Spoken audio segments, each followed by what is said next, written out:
ایک بندہ ڈاکٹر بنتا ہے تو وہ ایک جنرل ڈاکٹر ہوتا ہے. وہ اسپیشلائزیشن جب کرتا ہے نا, اگر ایک ناک کا ہے تو اس نے ناک کے اوپر ہی صرف اسٹڈی کرنی ہے, اسی کے اوپر ہی.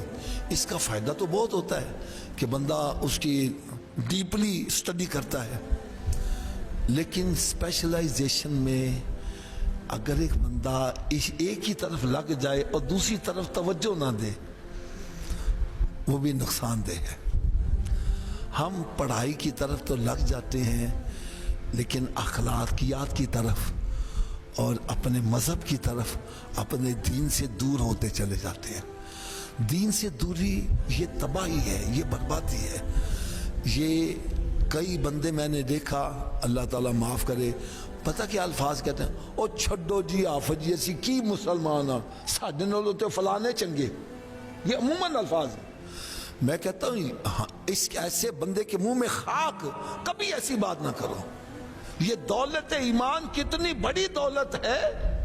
ایک کافر ہے, غیر مسلم, نان مسلم, وہ ساری زندگی اچھے کام کرتا رہتا ہے. کہیں ہاسپٹل بنا رہا ہے, کہیں کالج بنا رہا ہے, کہیں یونیورسٹی بنا رہا ہے, کہیں سرائے بنا رہا ہے, کہیں بچیوں کی شادیاں کا بندوبست کر رہا ہے.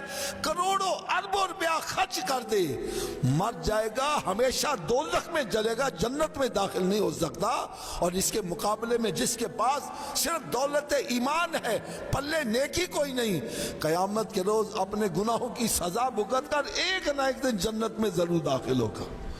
من قال لا الہ الا اللہ فقد دخل الجنہ, جس کسی نے سچے دل سے لا الہ الا اللہ پڑھا جنت میں ضرور داخل ہوگا. بلکہ میں آپ کو قرآن مجید کی ایک آیہ مبارکہ بھی سناتا ہوں.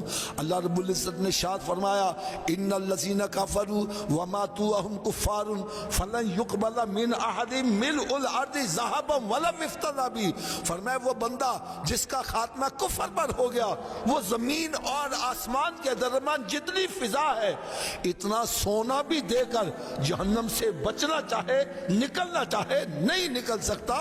اس سے پتہ کیا چلا, زمین اور آسمان کے درمیان سونا جو ہے وہ ایک پلڑے میں رکھا جائے اور دوسرے پلڑے میں کلمہ شریف کی دولت, تو اس کا وزن پھر بھی زیادہ ہوگا.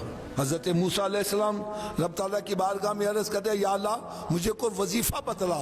رب تعالیٰ نے ارشاد فرمایا, موسیٰ پڑھا کرو لا الہ الا اللہ. عرض کرنے لگے, یا اللہ میں تو تیرا نبی ہوں, رسول ہوں, میرے کو اسپیشل وظیفہ بتلا. رب تعالیٰ نے ارشاد فرمایا, موسیٰ تو لا الہ الا اللہ کو معمولی سمجھتا ہے. فرمایا یاد رکھ, ساتوں زمین ساتوں آسمان ایک پلڑے میں رکھے جائے, دوسرے پلڑے میں کلمہ شریف رکھا جائے, اس کا وزن پھر بھی زیادہ ہوگا. دین کی بات پھیلانا صدقہ جاریہ ہے. ثواب کی نیت سے ویڈیو کو شیئر ضرور کیجیے. جزاک اللہ.